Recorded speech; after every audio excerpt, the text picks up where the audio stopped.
Es noteikti ieteiktu arī citiem jaunajiem kolēģiem izvēlēties tieši Rēzeknes slimnīcu kā savu rezidentūras bāzes vietu, jo, manuprāt, Rēzeknes slimnīca nepiedāvā sliktākas darba iespējas, kā tas ir lielajās universitāšu slimnīcās.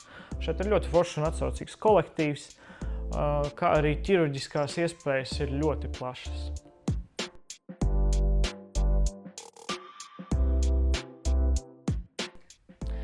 Mani sauc Armands Počs, esmu 5. gada vispārējās ķirurģijas rezidents Rēzeknes slimnīcā.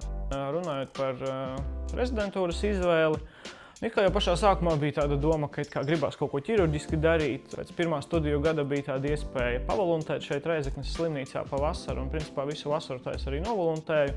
Un tad es vairāk iepazinos ar to, ko tad dara ķirurgs, un daudz staigāju uz operācijām, un arī piedalījos, asistēju. Un, jā, man ļoti patika tas ķirurga darbs, tā dinamika, un tā principā es arī izlēmu, ka jā, gribas būt ķirurgam. Daudzus rezidentus bieži vien satrauc darbs tieši uzņemšanas nodaļā, un tad es pēc savas pieredzes gribu teikt, ka Rēzeknes slimnīcā tas uzņemšanas darbs ir ļoti labi organizēts. Ir iespējams veikt visus nepieciešamos izmeklējumus diezgan ātri, līdz ar to diezgan ātri arī nokļūt līdz tai diagnozei, un vienmēr arī stacionāru nodaļās ir brīvas vietas, līdz ar to nav tā, ka pacienti ilgstošu laiku pavadā varbūt uzņemšanas nodaļā. Līdz ar to diezgan ātri nokļūst arī stacionārā.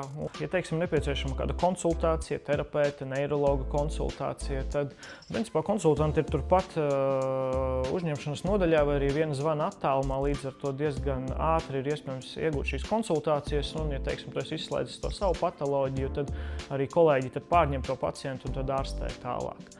Un šīs visas iepriekš pieminētās lietas, mums tā teikt, ka uzņemšanas nodaļas dežurantiem ļoti atvieglo darbu, jo tādējādi mēs pacientus varam ātri stacionēt nodaļās, līdz ar to varam atkal sākt jaunu pacientu izmeklēšanu, un šie pacienti mums, tā teikt, ilgstoši nepavada laiku uzņemšanas nodaļā.